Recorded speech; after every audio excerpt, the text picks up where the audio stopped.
When the pandemic hit in early 2020, it became a game reset.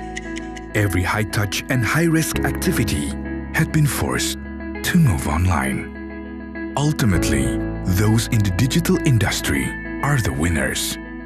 The pandemic has created a chance for entrepreneurs to rethink about problems in society and solve them efficiently through technology. East Ventures supported startup companies to identify these problems, as well as to focus on their core strengths so that they could adapt to the crisis, survive the worst of the storm, and come back stronger. Resilience, resourcefulness, and discipline become the key traits of success. The pandemic has served as a patch to Indonesia as a platform, which now has advanced digital infrastructure and more than 200 million internet users. In the end, COVID-19 is merely holding us back for a time. We are now witnessing how Indonesia's digital economy is preparing itself to slingshot towards its golden era. The recent merger of two Indonesian tech giants is a testament to the potential of Indonesia's strong digital economy. This is just the beginning of the rise of many startups in the future, from Indonesia to the world.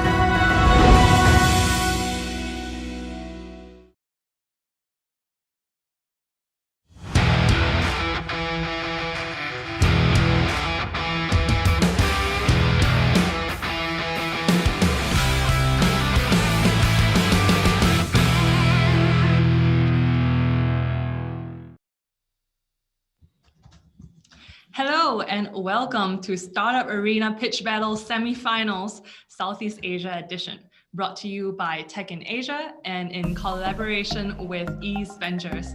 Today we'll be hearing from 4 very promising startups who are tackling issues in the environmental, social, and governance space. They are pitching for a chance to qualify through to the grand finals and win some very attractive prizes. My name is Ting from Tech in Asia, and I'll be your host today together with my teammate Nat. That's right, and the pitch battle journey has made its way through Singapore and Indonesia, and this is our last pit stop before the Startup Arena Finals at our flagship conference happening in just a few weeks on October 12 and 13. Yeah, and if you haven't gotten your tickets for that, you can still get them now at 25% off by clicking the link in the chat box. And this promotion ends in just a couple of days on the 26th of September. But for all of our Tech in Asia core and live subscribers that are tuning in right now, we are giving you access to the conference for free, so don't miss out on that. All right, now back to tonight's agenda. What are our rules looking like, Nat? Well, it's very simple. Just like all pitch battles, each startup will have 5 minutes to present their pitches. After that, we'll have a 5 minutes Q&A where the judges can ask the startups some follow-up questions. Now, for each of those, we will have a timer going on. We'll be helping keep track, and there will be a bell that will go off once your time is up at the 5-minute mark. So pay attention and try not to go into long and like dry rants about your startup idea. But yes, it won't be a great battle without some awesome wins. So Ting, could you tell us what the prizes look like for today? Right, so for all of our semi-finalists here today, you will get attractive prizes from Google Cloud Startup Program. The runner-up will receive perks at Tech in Asia Conference 2021, as well as additional prizes from Google Cloud and Zendit. And the winner of tonight's semi-final will receive all that plus 1-week trial to App Annie's Intelligent Light and 2,500 USD in cash prize sponsored by East Ventures. Thank you once again to our partners from App Annie, Google Cloud, Zendit. Yes, but to get these attractive prizes, our contestants will have to impress the judges. Right, yeah. And do you know who our judges are for today? No, you bring them in. Let me bring them in. Today's judges are Kabir Narang, founding general partner at B Capital, Davina Halim, VP of Investment at East Ventures, and Santanu Mitra, Managing Director and Group Head of the Digital Economy Group at DBS. Good to have you with us today, judges. Welcome to Startup Arena. Could you tell us what exactly you're hoping to see from tonight's Startup Arena? Maybe like what you're expecting from these startups that are in these ESG solutions today. Kabir, maybe let's start with you. Do you have anything to tell us to tease about the Startup Arena for today? No, excited with this. I think it's good, especially this stage, to get a sense on team, how people are thinking about building out the team. That's always so critical, especially at this stage. So I think that's gonna be quite interesting.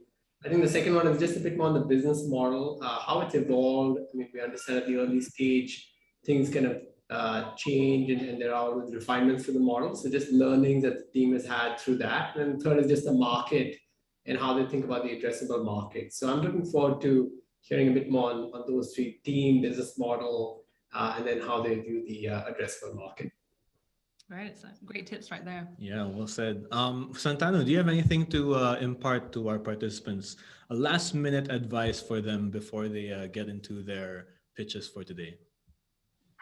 No, I would like to echo what Kabir said, and I think sustainability is the big thing. So what will be very important is to sort of focus on the model in light of the context, because if for different geographies, different regions, the context and around sustainability could be different. So if they can correlate between the model and the context, it will be very important for us. I mean, yeah, and we have many different countries joining us today. That'll be interesting.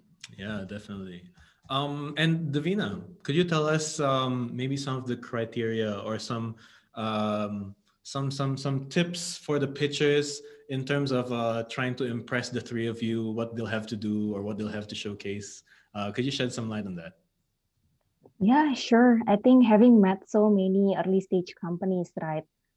So many people are trying to do a great product from day one. But I think my advice is just focus on the problem first, really understand what is the core problem and how to solve that problems, and how to generate value to the customers in return. I think if you can be very concise, very clear on the problem statement, then it is very easy for us to understand as well. Wonderfully said. So thank you, judges, for taking the time today. Once again, it's very great to have you here. We'll get back to you in a bit, but just before we get started, we do want to remind our audience that this is not just a one-way kind of interaction show. Yeah. Do let us know which startup you are rooting for today. If not to affect the results of the pitch battle, at least to let the startups know that you think that they're doing great. So if you think any of the startups who come up to pitch are doing a great job, have a great solution for a very prominent problem, drop a comment in the chat box and let us know. But like I said, these comments will not impact the final results of the pitch battle, but it's still good to know, right? Yeah, words of encouragement, always welcome them. Yeah, that's right. All right, so now that we got all the formalities out in the way, let the battle begin. Let's welcome our very first startup of the day. From the Philippines, we have Emman from WellNest. WellNest wants to address mental health and wellness challenges by creating a community that focuses on well-being, where they can become better together through coaching and therapy. Hi, Emman. Welcome to the stage. Hello, everyone. Hello, Nat and Ting. Great being here. Yeah, how are you feeling? Are you nervous being the first one to kick us off? Yes, a bit, but also excited because I just like to enjoy this and be able to have a platform for us to be able to spread the word about our endeavor. Thank you. Yeah, that's a great attitude. You're exactly right. So you get to set the tone. We're all cheering you on. And when you're ready, your 5 minutes will begin now. All right. So good afternoon. My name is Emman, co-founder of WellNest. We are developing an app that will bring together a community of users, coaches, and therapists focused on being better together. To explain our app in the simplest manner, we want to be the booking.com for mental therapists and coaches. WellNest will enable users to browse through world-class coaches and therapists, book a session, and perform the session all within the app. It is literally wellness on your fingertips. The prolonged pandemic has led us to live in abnormal situations. These abnormal situations have brought out emotions and experiences we have not yet encountered before, such as languishing, depression, and anxiety. My co-founder and I have had several conversations revolving around the question, how can we help people adapt and thrive in the now normal? And that is how we came up with WellNest. WellNest is more than just an app. It's a movement. It aims to create a safe community to focus on being better together in all aspects of life. A user can choose a category, browse coaches, book a session, meet the coach or therapist, all within the app. We have 6 categories: mental wellness, performance coaching, relationship coaching, spiritual counseling, lifestyle coaching, and financial coaching. We also have news feeds, daily journals, and wellness courses to provide additional value to our community members. We believe that the time is now because mental illness is the third most common disability in the Philippines, and over 6 million Filipinos have had mental health problems at some point in their lives. Definitely, therapy and coaching can help. And while there are many coaching communities in the country, there is no one with an app to make the customer experience convenient and seamless. We shall have the first mover advantage as we shall be the first coaching and therapy booking app not only in the Philippines, but in Southeast Asia. The market potential in the Philippines is $1 million, assuming a 100,000 users, and our immediate target is to reach 1% of the population, which is 1 million people, while we have a potential of $121 billion in Southeast Asia and $240 billion globally. We aim to have a revenue of 500,000 USD by the third year. We are mainly a B2C app, but we can also do B2B, as companies understand all the more that employee well-being has a direct impact on productivity and ultimately profitability. The app will earn from 2 revenue streams, monthly subscription of $2, and a share from each coaching session of $4. The health and wellness space is a very competitive space, but most of these companies are based in US and Europe. We want to marry the telehealth feature with a social aspect to become the first mental health and coaching booking app in Southeast Asia. We have already completed our angel funding, and we are currently onboarding our network of 100 coaches. We will launch in early October in time for the Mental Health Month in the Philippines. We aim to raise 200,000 USD in the next round.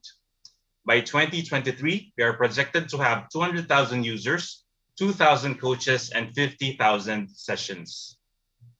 We have a formidable team supporting us. My co-founder, Paul Espinas, already has 7 apps in his company, including MoveUp, an e-learning app that garnered the Best Startup Award in the Southeast Asian Startup Awards. We have 8 very supportive investors, including 2 lawyers, and our tech team includes 3 dedicated tech developers, formerly from IBM Philippines, who have extensive experience in building MVPs and multiple versions. This is our impact to society. We generate revenue and livelihood for coaches and therapists, normalize mental health discussions, and enable people to live well holistically in mind, heart, and body. If you invest with us, you can share in this impact as well.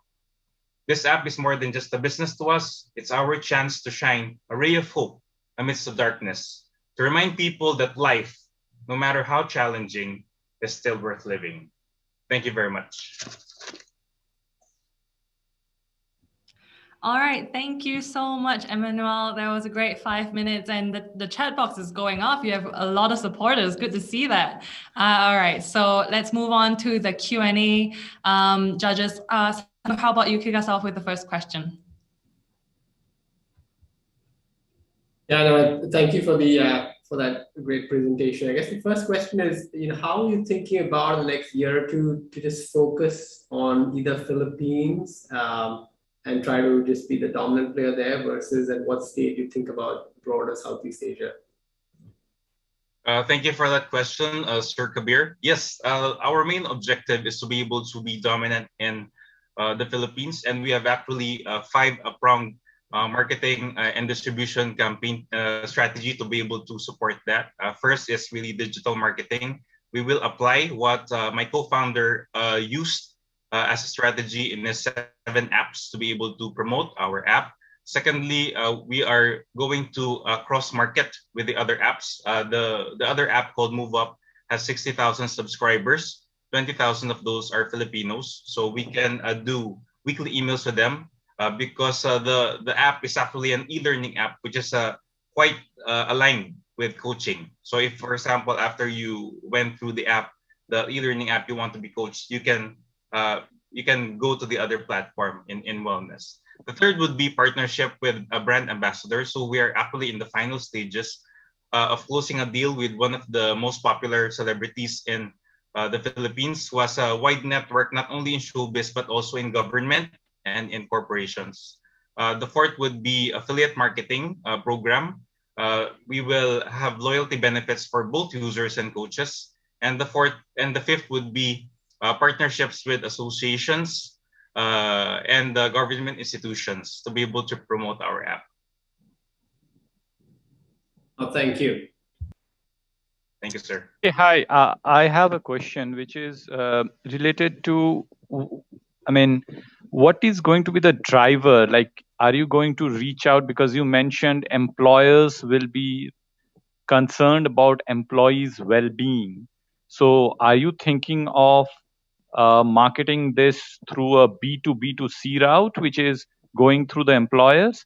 And in that case, why would employees be opening up if they have some problems? They would rather want to keep it to themselves, usually in this particular situation. So I just wanted to understand, how are you going to market this? Yes, sir. Thank you, Mr. Santana, for that question. So our primary model is B2C, and we will also explore B2B. So the good thing about, again, the other app called MoveUp is that we have already partnered with several companies to be able to provide e-learning for their people, so we can actually cross-market to them and offer coaching services. So our categories include not only just mental wellness, but also performance coaching, business coaching. So if, for example, you have an employee who is not performing well, we can actually, the company can actually purchase, for example, 20 vouchers of performance coaching sessions so that the HR manager can enroll his employee to be able to do performance coaching sessions with our top-notch coaches. Understood. Yeah, I do have one question. You mentioned that earlier you are focusing on the B2C market.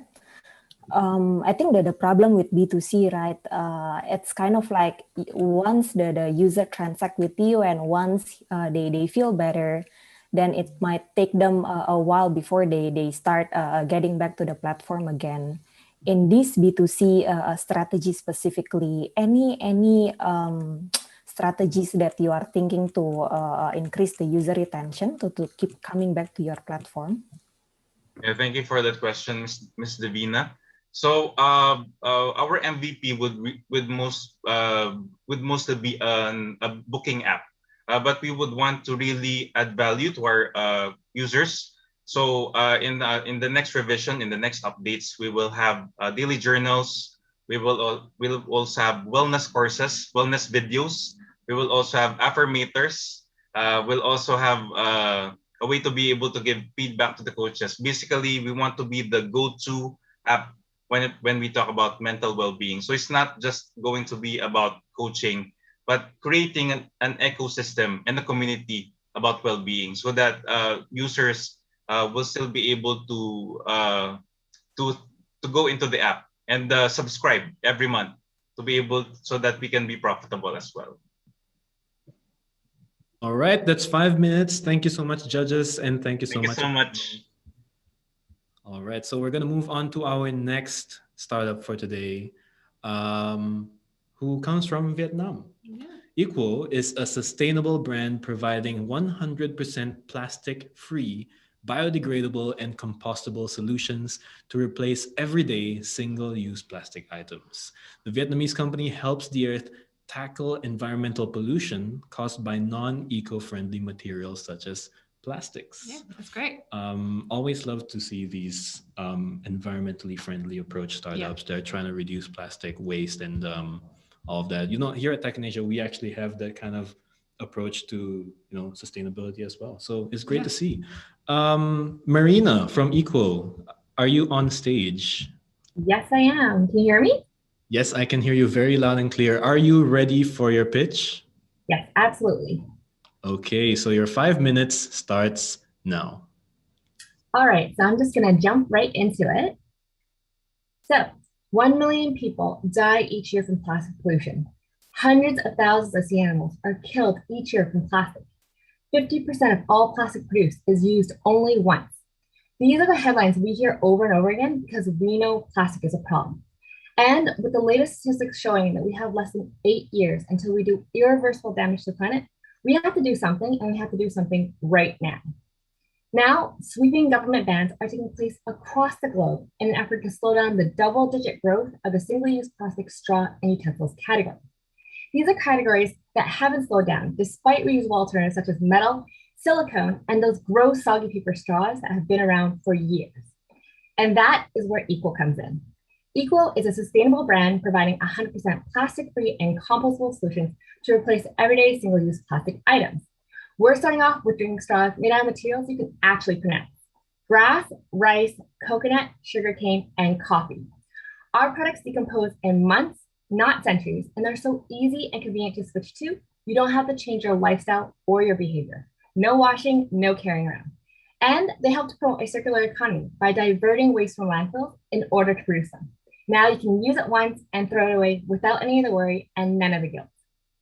Also, we're doing something different. We're saying, yes, you can have choice. Even in a traditionally homogenous category where you only got to choose plastic and now paper, you have the power to choose a straw that matches your preferences. For example, let's say you want a straw that matches the color of your drink for that perfect Instagram shot. Or how about a straw that never gets soggy for that extra large iced coffee? Or how about a straw that you can snack on when you get hangry mid-drink? We've got you covered. We're disrupting the category by branding something typically commoditized and saying, pay attention to this category and pay attention to your choice in straw or fork, things that you've never thought twice about. We're bright, colorful, and quirky, and we don't look like a straw brand because how many straw brands can you name? Exactly. We are going to market, launching directly and selling to consumers through online e-commerce channels and directly to businesses themselves, ones that sell our products for us, like grocery stores and e-commerce shops, and also to businesses themselves, like coffee shops and restaurants, to use for their own customers. Our brand building, product education, and awareness on one side will help us get the volume and revenue that we need on the other. That way, we don't disappear like the hundreds of other single-use sustainable manufacturers that have been around for 20 plus years, but have garnered a whopping less than 1% market share during their time.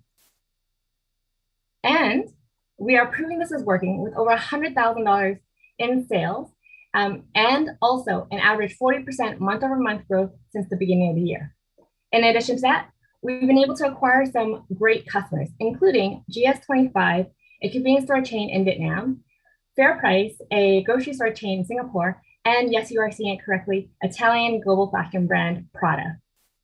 We've also gained a lot of great global media coverage, including in Forbes, Pop Sugar, Tastemade, and most recently an appearance and offer on Shark Tank Vietnam Season 4. We've also gained industry recognition for our products and business, including a Gold Asia Pacific Stevie Award for Innovation in Consumer Products, being the first Vietnam-based company admitted into and backed by Techstars. And we're also recently named a top 18 startup in the Ending Plastic Pollution Challenge backed by the UNDP. Now, we are starting off with straws and utensils, but the market is so much bigger. We have a full product line of dishware, stationery, and bags that we plan to launch to address the over $70 billion single-use plastic category. We are a women-owned business of 100% Vietnamese talent with experience at large-scale international companies. And we are not only changing the industry, we're creating real change in Vietnam and around the world, educating consumers and pushing Vietnam to the forefront as a global leader in sustainability. If you're interested in how Equo is changing the world, or would like to become an ally and help accelerate our journey to ridding the world of single-use plastic, connect with us by scanning this QR code. My name is Marina from Equo, and we're on a mission to provide small solutions that will have a big impact. Now I will open the floor to any questions that you might have. Very nice, Marina. Thank you so much for that pitch. Let's move on to the Q&A. Judges, let Marina know if you have any questions for Equo. Maybe let's start with Santanu. This time let's start with you. Sure, thanks.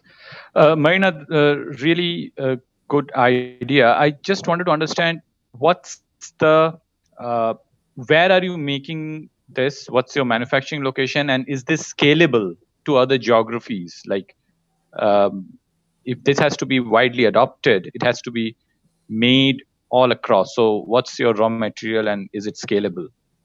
Yes, so our raw materials are sourced from all over Southeast Asia, primarily in Vietnam as well as in Taiwan. And what really allows us to be able to scale quickly is first off the fact that we have a variety of different sources for our products. In addition to that, we also have a variety of different manufacturers. So another part that you may not be seeing on the surface is that underneath, we actually have a secondary business model that allows us to basically aggregate a lot of smaller manufacturers. This way we can eliminate any concerns around production capacity. And from there as well, be able to scale up and into different countries as well. So that is what has allowed us to scale to countries like Singapore, Vietnam, US, Canada, Australia, and parts of Europe where we're currently shipping to. Okay. Okay. Kabir or Davina, do you have any questions for Marina? I was gonna say, Marina, this is terrific what you're doing. I think it's clearly high impact. So congratulations to you and the team. I guess the one question, how are you going to think about product range? Where is it right now? Where do you see that product range go to, say, in 12 months' time? Absolutely. As I mentioned, our plan is just to start with drinking straws because it is really, it's a funny kind of saying, but it's considered the gateway plastic for a lot of industries and people. And so we are starting off with drinking straws, but we have already launched into utensils, including sugarcane, coffee, and wooden utensils. And then from there, our plan to go into dishware and bags, which we've already tested in small quantities and capacities in Vietnam as well. So the idea is that we would replace anything that has to do with single-use plastic. That is our primary goal, and it's a very focused goal, but at the same time, single-use plastic is literally the largest single polluter in terms of plastic in the planet. So that is something that we want to address, and it's going to take a long time for us to solve that because it's such a big category. Okay, thank you. Hi, Marina. It's really nice to hear what you're doing here. I think my question is one, right? I think in Indonesia, I've seen a few like smaller players trying to tackle the same problem. But one of the biggest challenges is that the pricing is not competitive to the current, plastic single-way solution. Do you think that this is a niche market or? Yeah, I'm just curious on, you mentioned that you wanted to make it into a large-scale international company. How do you plan to kind of do this? Yes, so absolutely. Pricing is always going to be a barrier, especially with new materials like ours. We are basically behind plastic and paper, which have had decades of opportunities to basically get a lot of efficiencies in terms of their cost in the production. So we definitely acknowledge that. The great thing, and this is kind of a mandated sort of thing, is that government bans across the world are basically making it mandatory for people to make a change. So we do have that going for us, which is nice. Like when you're being forced to make a change, it helps our industry quite a bit. So that is one. The second sort of thing that we kind of rely on is obviously as we scale, we can already see a lot of efficiencies. So our goal is to basically behind the scenes, reduce our pricing year over year. As of right now, with our comparative pricing, plastic straws, for example, are about 1/10 of a cent. Paper is about 2.5 cents, and those are for the ones that are kind of good and last for maybe 10 minutes in your drink. And then there's ours, which are wholesale about 3 to 6 cents, depending on the material. So we are more expensive, but we're really not that far off. And as we start to see more and more efficiencies in our production and our capacity and demand, we know that at least in the next tier, we can save about 15%, 20%, 30%. So I think it's just only a matter of time, and the adaptation of our materials is just a matter of time before it's going to happen. So it's just how quickly that will happen, which is really kind of the question mark. All right, thanks. Thank you, Marina and judges, for your questions. Next up, we have HomeCrowd, hailing from Malaysia, an impact enterprise that helps millennials underserved by traditional banking. So it's speaking to us. It uses holistic data-driven credit scoring that grants loan applicants access to a P2P lending platform for mortgage and debt consolidation loans. It's quite a lot. All right, welcome, Dave. How are you? Feeling nervous and at the same time excited. Okay, let's go for the excited, and then make sure you show that to the screen. All right. Okay, your 5 minutes start now. Right. Good afternoon, everyone. What inspired me to start a company is I see there are big and beautiful problems to solve with technology.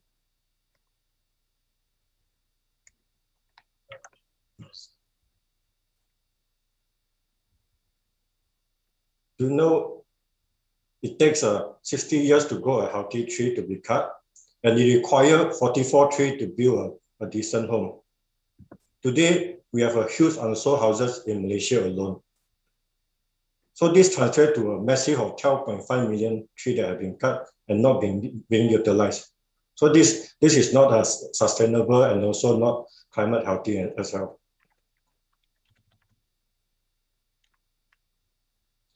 At the same time, millennial home ownership is at all-time low. 60% of Malaysian home buyers will decline access to mortgage financing by traditional banks. Mortgage market is a huge market. Our target market is a first-time home buyer, especially those underserved by traditional bank. We look into profile like first, those who have a secondary income other than from a primary job. Second is a thin credit file. And thirdly is a stable gig economy workers.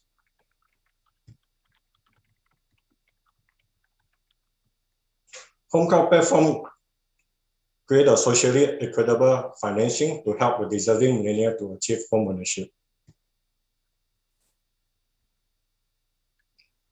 So let me show you how it works. An eligible home buyer, say city, come onto HomeCrowd platform, do a quick assessment. Oh, sorry.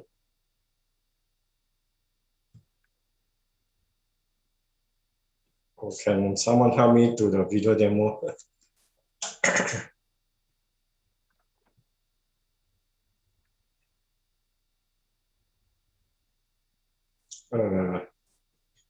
Can someone help me to the video demo? I'm lost here.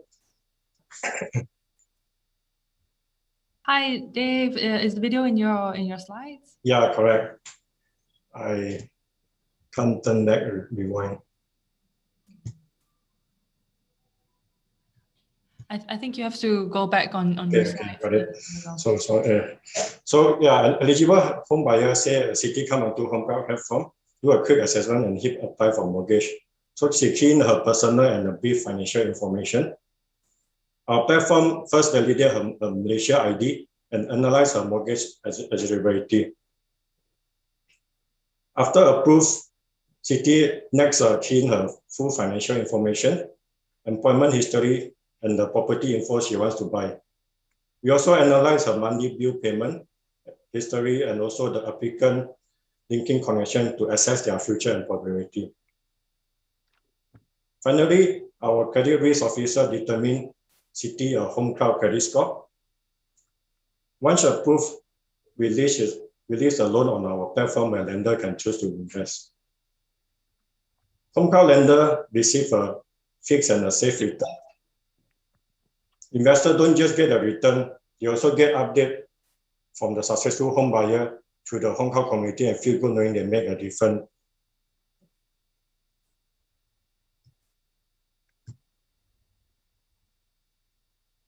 We take a cut of the interest between the borrower and investor during the financing period.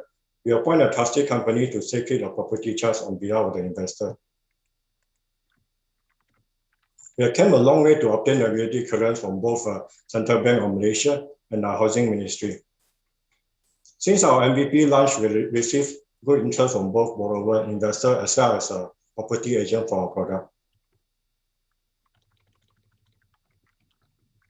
Breaking down the early sign of our product market fit, we have a potential loan book of a first-time home buyer, and also for the retail investor who are keen to diversify their investment in collateralized mortgage and impact investing. We have partnered with Experian to support our eKYC and credit score infrastructure. Global SciTech will support us for the psychometric testing for us to further understand our applicant behavior. UN Sunrise joined us as our first property developer partner, and we recently partnered with Sunray Accelerator as well. Our funding team has a combined 35 years experience from financial services, lending, product, and software engineering. We are also supported by an advisor coming from a complementary domain expert.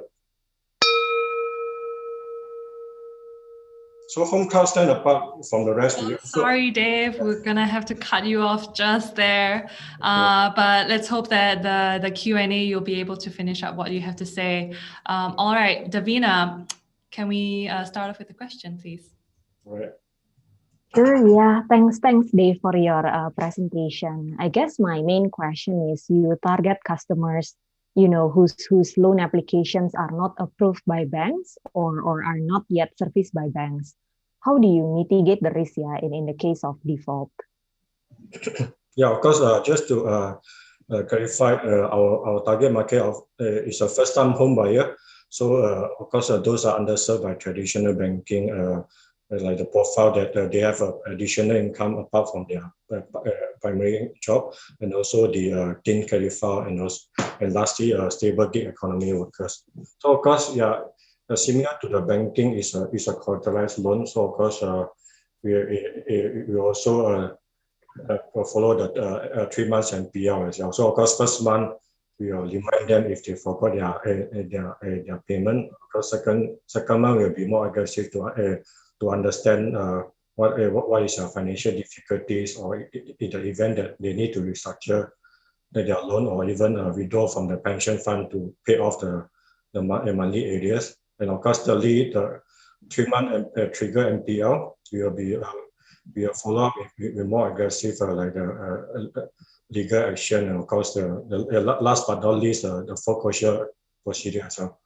But on top of that, we also want to implement a social finance element as well. So what do I mean by that is also, in the event that certain home buyer, there's a legitimate issue that their family member encountered a very unprecedented high medical bill, we can also offer a donation crowdfunding to pay off their money arrears or the outstanding for them to recover from this unexpected situation.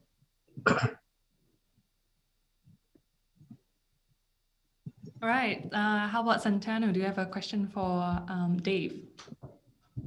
Yeah. So, Dave, on this model, who are the lenders? You're basically crowdsourcing the lending, and then what kind of returns are you giving to them compared to? I mean, you have said 0.5% margin is your fee. So what kind of returns are you giving, and what kind of traction are you seeing so far?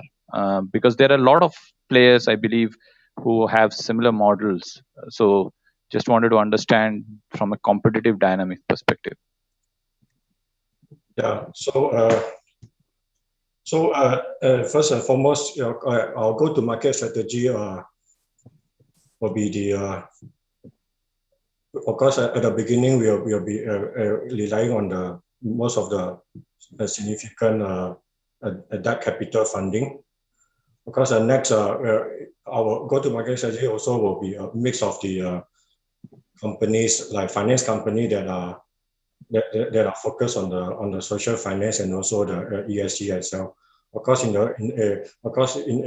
the retail investor, we will be also for them to chip in a small amount to achieve crowdfund together with the institutional investor as well. Of course, the return that we are we are targeting to give is 4 to 6% based on the current interest rate environment in Malaysia.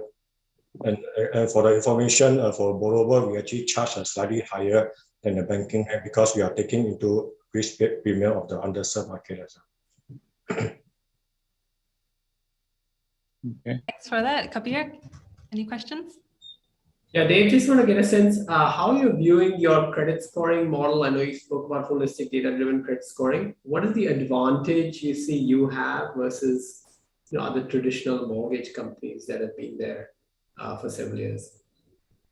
Yeah, so as I briefly shared in the video demo, we still look into the primary data through our partnership with Experian as well, and also from the application information. On top of that, we also look into the alternative data like their money bill to check their payment discipline. Second is the social media, i.e.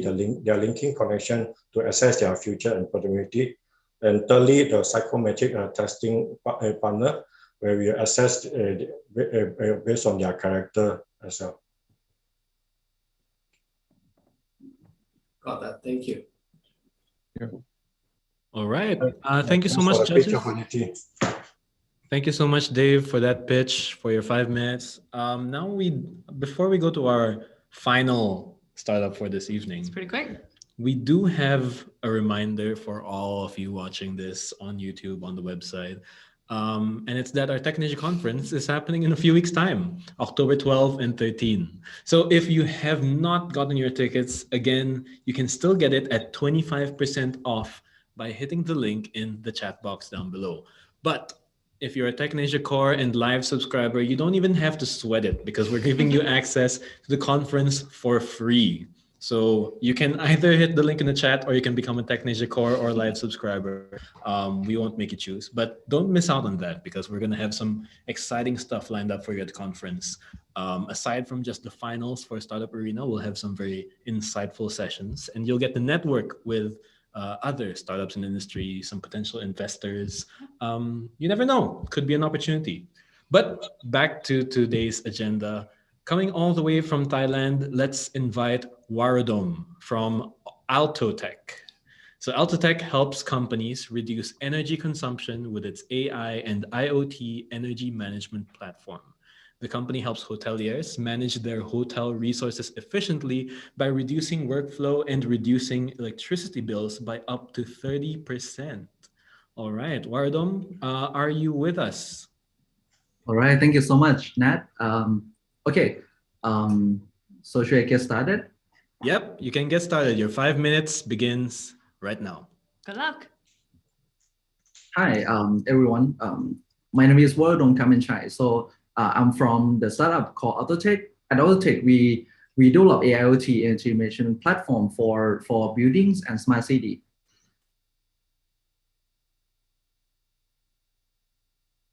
Okay, let me move the screen. Okay, so every year,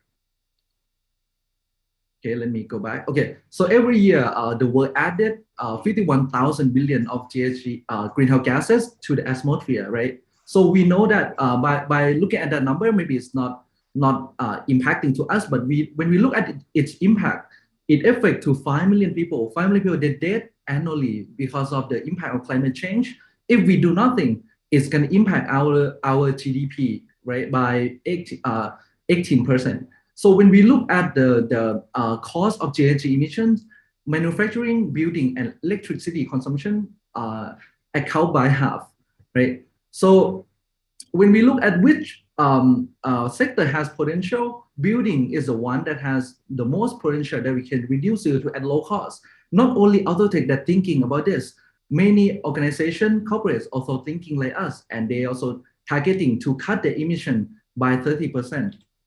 In the next few years.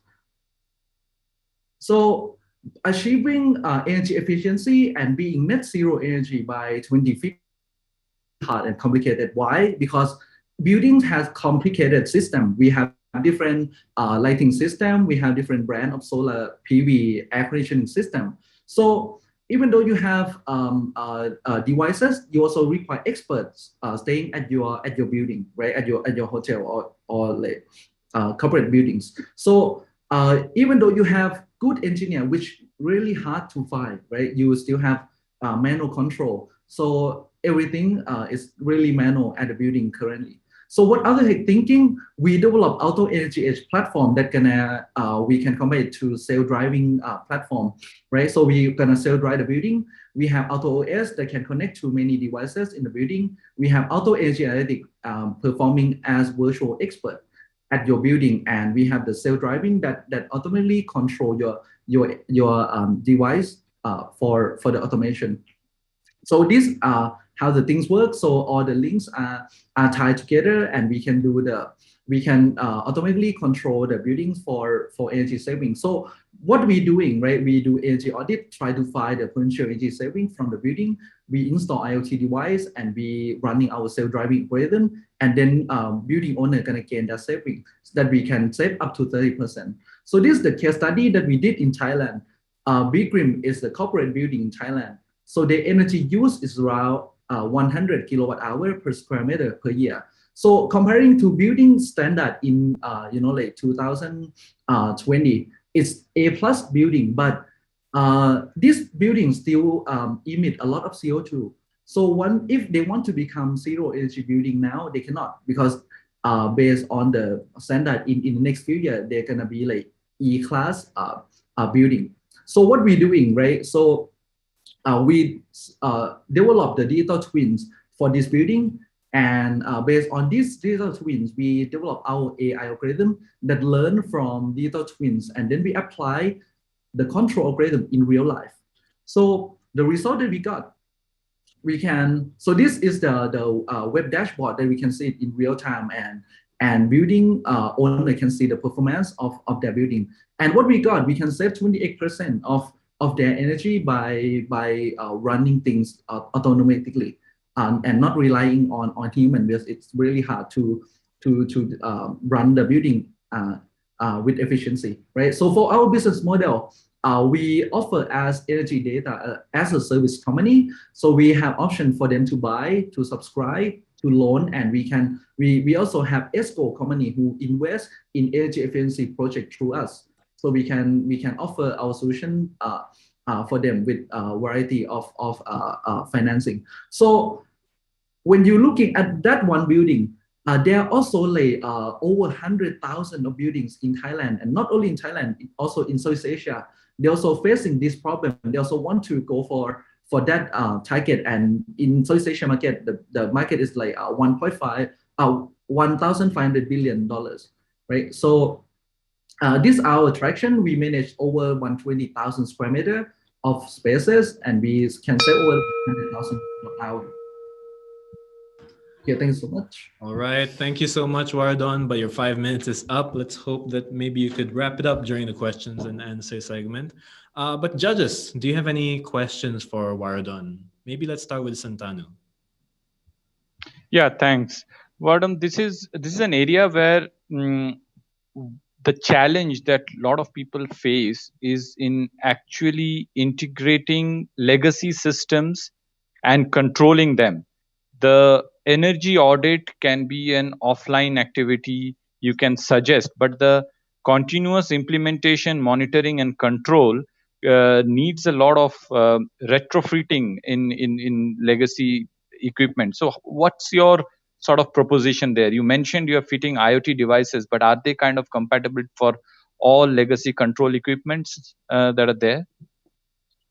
Exactly, right. So for those legacy devices, actually we integrated with many air conditioning system, right? So we have like we working with aircon manufacturer like Daikin, Carrier, right? Like or Toshiba.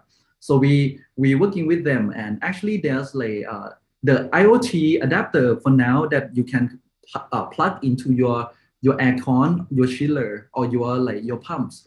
Now is like really like cheap, right? And it's also getting cheaper and cheaper, right? So with the Auto OS platform that we developed, we want it to be a platform and protocol and vendor agnostic, right? So we can integrate with various brands, like Daikin, like Toshiba, Hitachi, Samsung. Like you you can name it.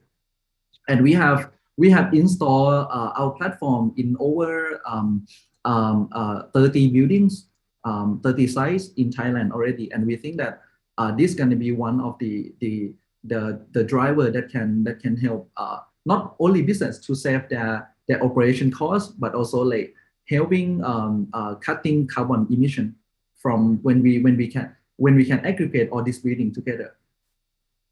So yeah. So the thing you mentioned, we already developed. Okay. Right. Thank you for that. Kabir, do you have anything for Waradom? Waradom, just shifting gears a bit, you had a slide on team. Can you talk through how you built the team so far? What are some of the open positions that you're looking to kind of further build out over the next 12 to 18 months? Sure. So for our team, we have expert from like different fields, right? So by myself, I graduated from the US. So I got PhD in electrical and computer engineering. I used to work with US Department of Energy, work in Silicon Valley startup. So I have strong background in not only IoT, but also energy and AI machine learning. So I also teach machine learning and deep learning for NVIDIA. And so for my team, we have like strong people with strong background in engineering, electrical, mechanical, civil, and like computer engineering. So we kind of like for now we have 12 full-time employee and 8 interns. So we have like 20 people working together. We not only this, we also have our consult and our mentor. So we have professor in Thailand, right, from top university in Thailand. We also like working with Pacific Northwest National Lab in the US and NREL, right, National Renewable Energy Lab in the US as well for consulting, and we exchange our knowledge with them. So we kind of like try to make sure that our knowledge and our practice is like one of the best solution that we can give to our customers. And we keep constantly validate ourselves with Department of Energy in Thailand and also in the US and like elsewhere as well. Thank you, Waradom. Thank you. All right. Davina, do you have something for Waradom? Yeah, just a last question maybe. I think personally this is very interesting, but I'm wondering on the success KPIs, right? Can you walk us through briefly maybe on the ROI calculation? How much savings are you able to provide those customers, and how do you charge them? Okay, so for us, when we offer our solution to like our customer,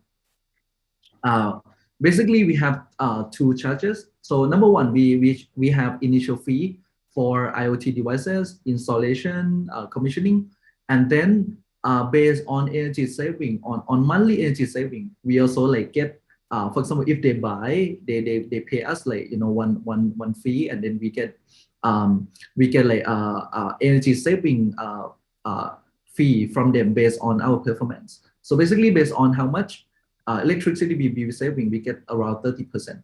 So that's gonna be like recurring and stream revenue for us that keep us like forward. The more we save, the more we get. All right, thank you, Waradom. Really great one. And that's actually all of our pitches for today. Thank you to all the startups for putting your best pitch forward. You guys have done great. The hard part is over. You guys can take a seat back and kind of relax for now. And it's over to the judges, right? So our team is going to whisk you away to a private virtual room, and you have a tough decision ahead of you. There's a 50% chance of winning or walking away today.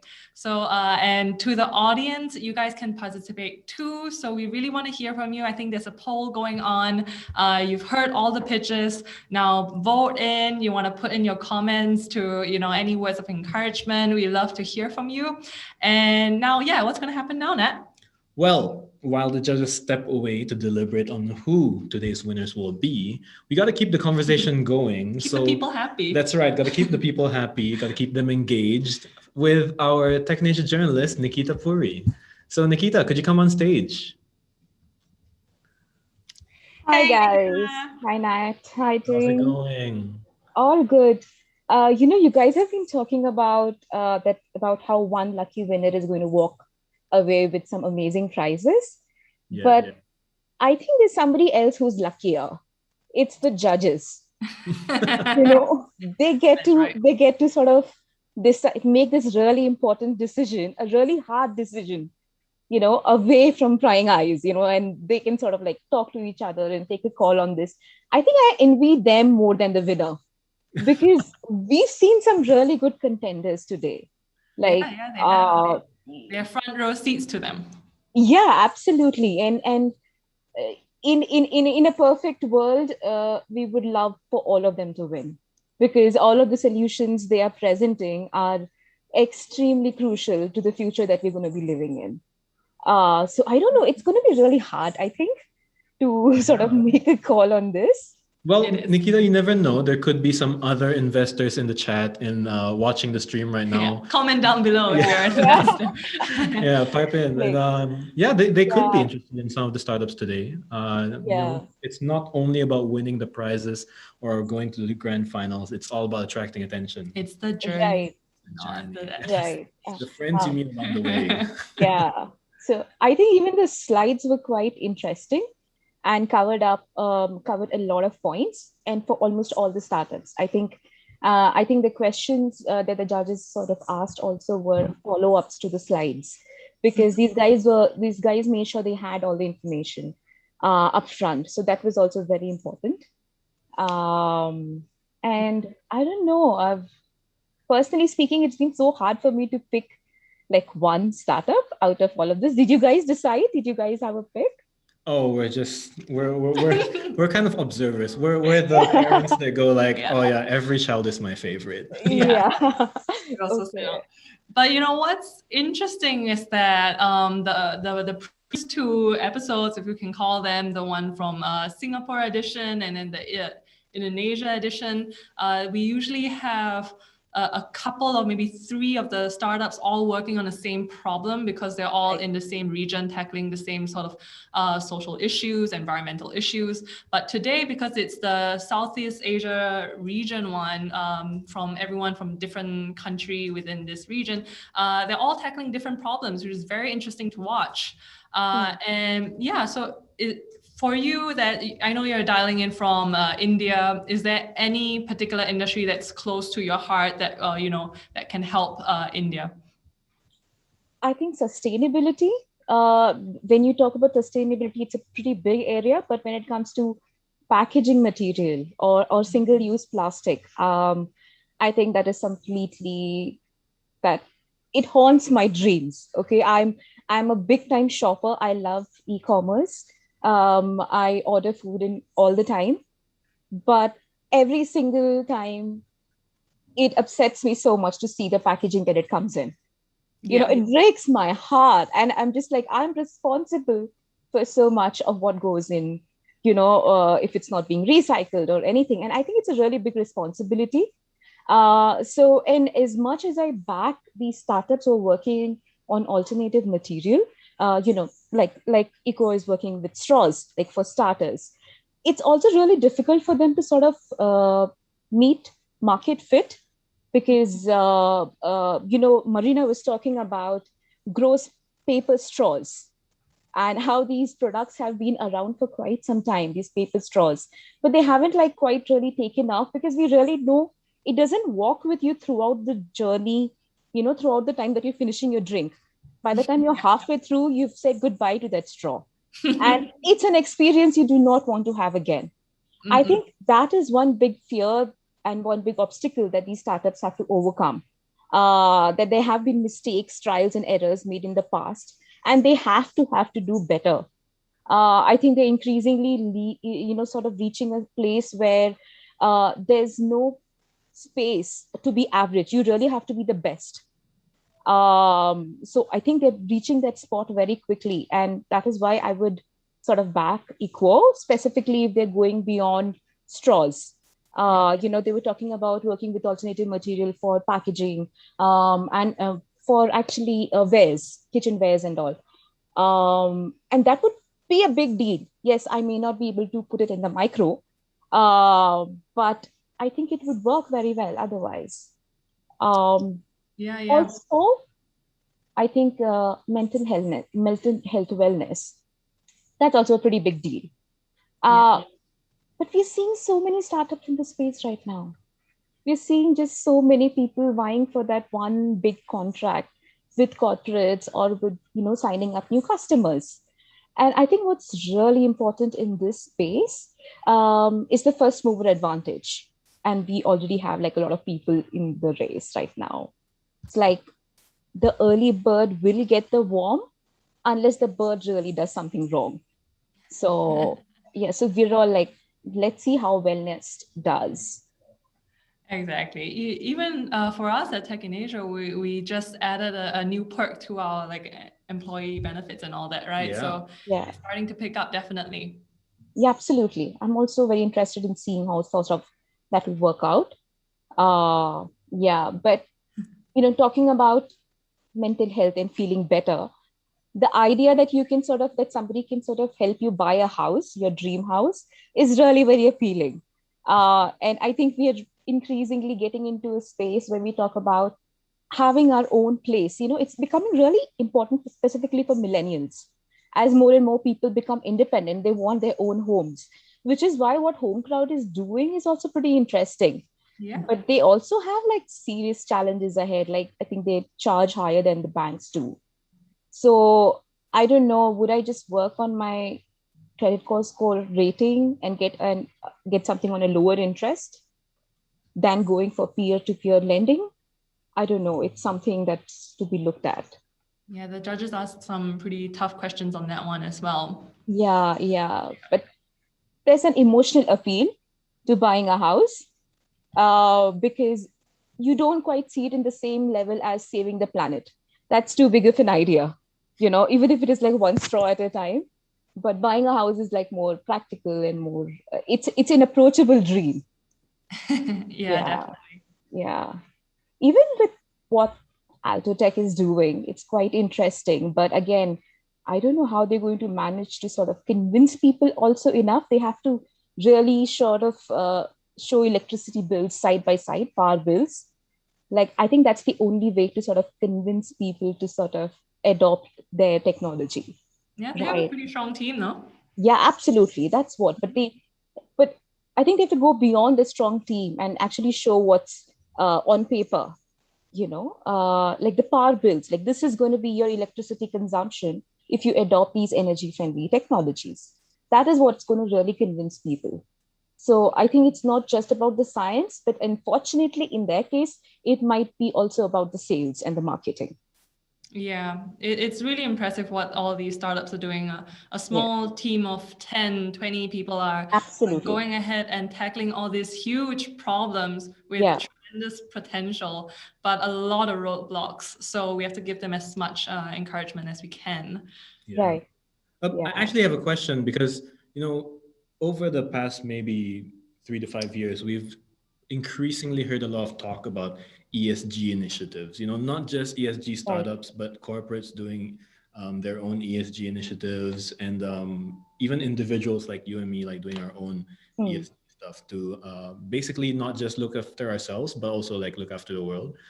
Why do you think that this is gaining traction, and why specifically within the startup scene is ESG becoming so much more of a thing?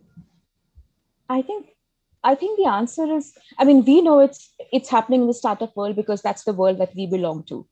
But then otherwise also, I think it's gaining traction because we see the changes happening around us, and these changes aren't subtle in any way anymore. From unseasonable monsoons to it getting too hot, too cold, it's just not something you can brush off anymore. Yes. And I think that is what is sort of beginning to sort of push the person, even even those who want to ignore. It's really hard to ignore. You walk by a garbage dump and you see a plastic, and that itself is like one reminder of the things that you're hearing and you're seeing everywhere. It's these subtle reminders are basically everywhere. You don't have to actually wait for bad rainfall anymore. Yeah, let's continue to give ESG the spotlight in events like this, in our articles, and we're going to be tackling this subject for sure at the conference that's happening soon as well. Yeah. Well, so sorry. No, please go on. You were saying something, Matt? No, I was just wondering because ESG often is a tough industry for startups to break into because a lot of these problems require quite a bit of capital to solve. And I guess that's why we do events like these to give these startups some exposure to potentially obtain capital. But do you think that there's an avenue for them to not just solve these problems with large scale venture capital funding, but also to do so in a sustainable manner that will allow them to operate maybe even without funding? Okay, so I think that's like the hottest question that we've started asking ever since we started talking about ESG. Can these startups ever be profitable? Can they ever be something that you can just say, oh yeah, it's a safe thing to bet on? I think that question has been around ever since the whole discussion started. And it's too early to say yes to it because we're still seeing other startups that are not so profitable but doing very well otherwise. They have investor confidence. And it's all in the hope that in the long run, it will pay off. It's all about in the long run. I think these startups should also sort of get that, benefit of doubt, if I might say that, because this is going to pay in the long run. It is going to pay off in the long run. It's going to be harder now, of course, because it's really hard to get it off the ground. It's really hard for it to get support. But maybe in a few years from now, we will be more open about it, specifically with so many governments also stepping in. Our policies are changing, our regulations are changing. So change is coming, but perhaps the climate change is faster than government change. So we've got to reverse that. Right, that's for sure. Well, thank you so much, Nikita. It's always a pleasure to speak with you. I hope you're doing well over there. Yes, all good. Yeah, so thanks for spending time with us. Thank you for that very interesting discussion. Thank you. Yeah, thanks, Matt. Thanks, team. Bye-bye. Take care. Now, our judges are back. Our judges have re-entered our Zoom chat. We saw a few chat bubbles pop up. So we're very excited to hear what they decided. But we also have a little bit of a reminder for some people, especially if you're a startup founder. Don't miss out on our startup factory, where you can exhibit and validate your product to over thousands of potential customers and investors. Also, our speed dating segment gives you the undivided attention of some of the most prominent investors who are focused on early stage startups in Asia's tech ecosystem. So you can sign up for both of these today. Those will be happening during our conference. It's happening in a few weeks. Yeah. So back to the startup arena, rest of Southeast Asia's semifinals. Our judges are back. Maybe before we get into who's the winner, who's the runner-up, do you guys want to tell us who or something about these startups that have made it to these runner-up and winner positions, who are going to go to the grand finals at the TechNasia conference on October 12th and 13th? Maybe, Davina, you could tell us a little something about the winner without spoiling it yet. I guess, the winner is someone who can sell their story very strong. And I think that they can explain the problem very well. And the solution itself is something that is very workable in our opinion, if they have the right, the right capability to do it. All right. Yeah, definitely. So I hear very clear presentation style, very clear deck, and a very good problem to have that is solvable with that. So yeah. Kabir, maybe you could tell us a little bit about what about this person made the vote for them, being the winner. Kabir, could you share some of your thoughts? Yeah, it came down to, if you recall, I said at the beginning, I think the three things that are important is kind of team, especially in what we talk about business model and then addressable market. I think so. The team part, how the founder was able to kind of define the problem statement and address that. I think that was a very important part as we were discussing. And so I think that was kind of key. I think a lot of across all four companies, I think the areas that each one's focusing on is going to have a tremendous impact. So we in fact had a pretty intense, as Divina and Shanta will tell you, we had a pretty intense debate discussion because it's such a hard choice to make. But it came down to just founder and how the founder was able to kind of communicate problem statement and how the company was going to address that. All right, wonderful. Santanu, maybe you have a few words of advice or encouragement for not just the winner or the runner-up, but all of our semifinalists after having gone through this semifinals for Startup Arena in the rest of Southeast Asia. How should they improve the next time round they give a pitch? No, I must say all four ideas are very pertinent. They are looking at pertinent problems. It's just in terms of when this has to be communicated, what is most important is to look at the differentiator as to what is going to differentiate them from others who are also likely to be doing something similar, and how are they going to scale up that, leveraging on that difference or uniqueness, if there was something like that, how are they going to scale up on that? So these are certain aspects which I would kind of say are going to be important, because all problems that they're looking at pertinent. Exactly. Like what Nikita said, we wish that, all of them are winners. And in fact, actually, all of them are winners for, tackling these hard problems that really need to be addressed. Now, before we announce all the winners and the runner-ups, Nat, can you remind us what's at stake here? All right. So let's do a little bit of a recap of the prizes that are going away tonight. For our winner and runner-up, they will walk away with attractive prizes from Google Cloud and also enter the finale at our Tech in Asia Conference 2021 virtual on October 12 and 13. However, only one of them will get $2,500 in cash prize, along with complimentary 1-week trial to App Annie Intelligence Lite.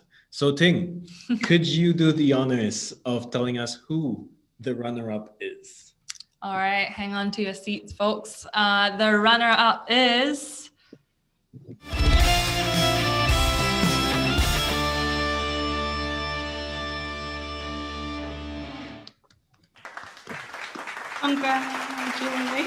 Congratulations to AltoTech and the team. Well done, well done. And now for the moment we've all been waiting for. Nat, can you please announce the winner? The winner of Startup Arena, the rest of Southeast Asia semifinals, walking away with $2,500 in cash is...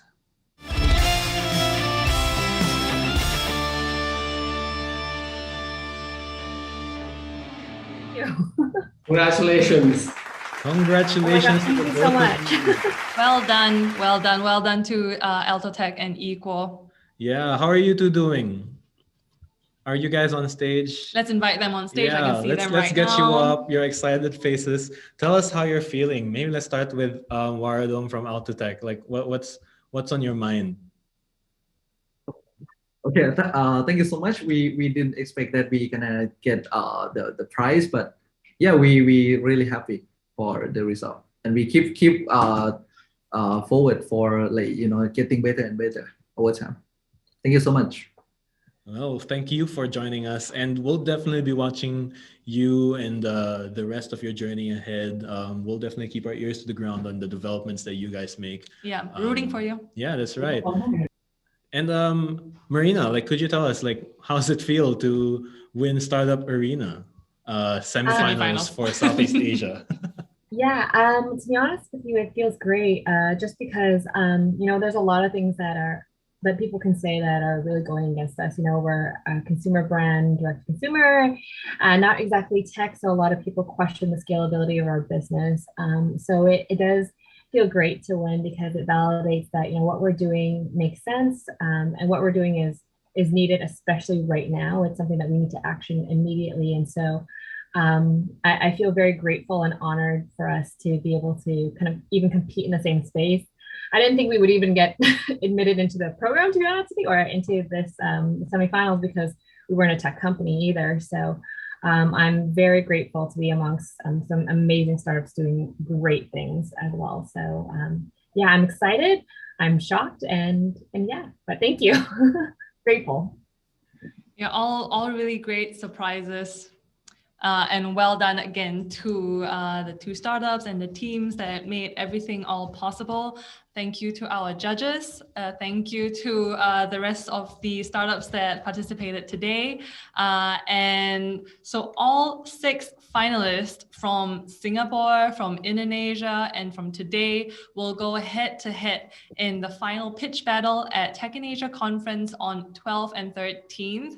So everyone mark your calendars and, you know, watch out for that epic battle. That's right. Once again, thank you so much, everybody, especially to our audience for joining us this afternoon. We'll see you next month at our Tech in Asia Conference 2021. Until then, thank you for joining us. Goodbye. Thank you. Thank you. Thank you. Bye.